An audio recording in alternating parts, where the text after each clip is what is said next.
Các bạn sẽ chuẩn bị cho mình 0,5 lít nước đang đun sôi.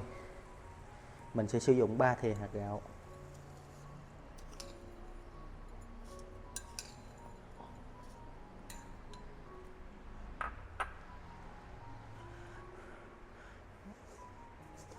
Một phần 3 thìa bột ngọt.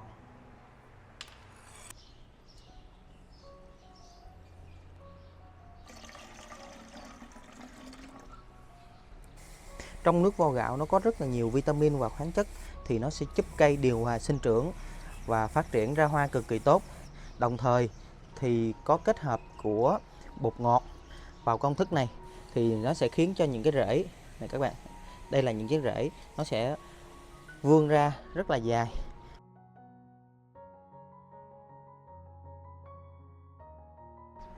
Chào mừng tất cả các bạn đã quay lại với kênh của mình.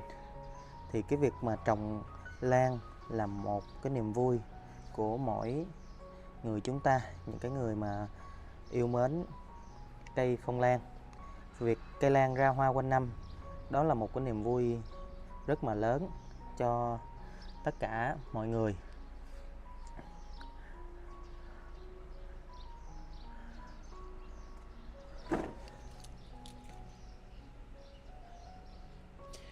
Để được có những cái giò lan với những cái vòi hoa thật là dài và dường như là ra quanh năm thì chúng ta phải có một cái chế độ chăm sóc rất là kỹ lưỡng đối với những cây lan của mình.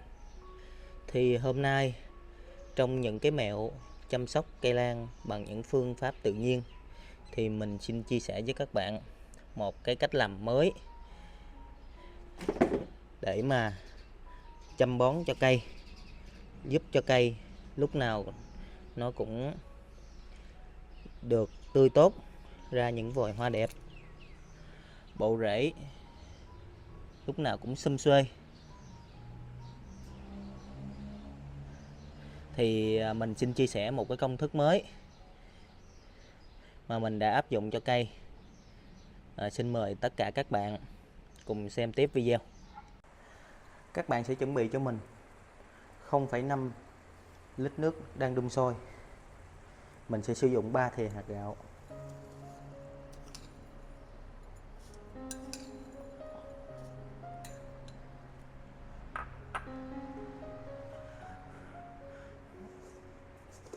Một phần 3 thìa bột ngọt.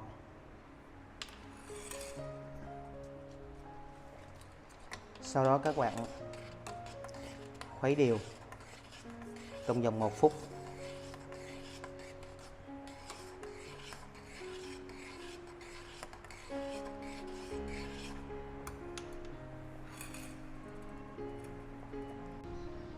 Đây là nước vo gạo và bột ngọt sau khi đun sôi và đã được để nguội thì chúng ta sẽ khuấy đều lên.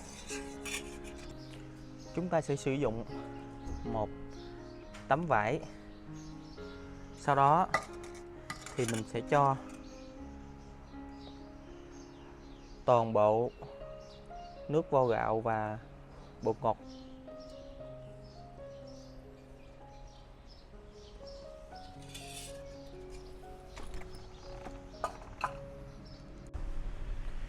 Sau đó thì chúng ta sẽ sử dụng 1 phần nước vo gạo và bột ngọt.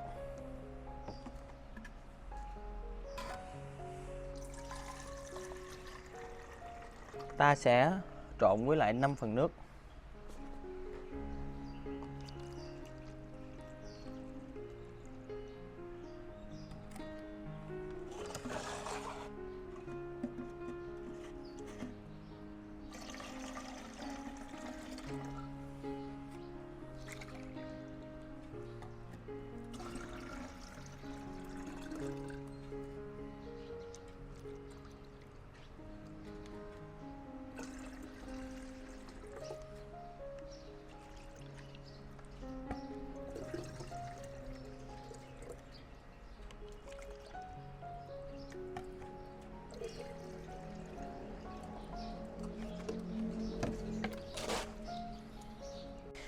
Sau đó thì chúng ta sẽ phun đều lên toàn bộ thân, lá và đặc biệt là phần rễ của cây lan. Trong nước vo gạo nó có rất là nhiều vitamin và khoáng chất, thì nó sẽ giúp cây điều hòa sinh trưởng và phát triển ra hoa cực kỳ tốt. Đồng thời thì có kết hợp của bột ngọt vào công thức này thì nó sẽ khiến cho những cái rễ này các bạn, đây là những cái rễ nó sẽ vươn ra rất là dài, nó kích thích được cái bộ rễ của mình tăng trưởng và phát triển cùng với lại cây luôn nha các bạn. Các bạn cứ phun xịt từ thân, lá và đặc biệt là bộ rễ thật là ướt. Các bạn sử dụng công thức này khoảng thời gian 2 tuần một lần để góp phần làm cho cây lan mình điều hòa sinh trưởng và phát triển rất là tốt. Bộ rễ cũng như là bộ rễ nó sẽ được ra rất là nhiều nha các bạn. Này các bạn nhìn thấy nè, đây là bộ rễ. Khi mà được có cái bột ngọt và nước vo gạo kết hợp vào các bạn thì nó sẽ kích thích rất là mạnh luôn.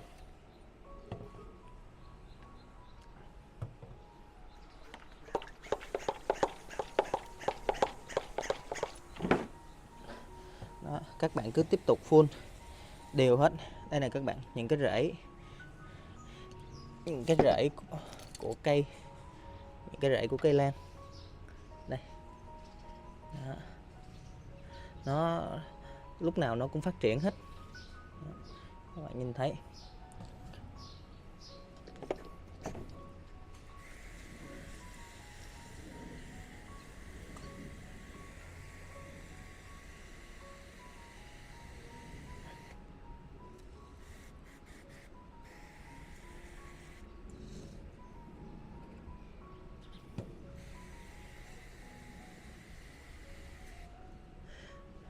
Đây này các bạn hãy để ý cái rễ của cây lan đây. Đó. Khi mà mình chăm sóc bằng phương pháp này thì lập tức những cái rễ này nó đã được hồi sinh.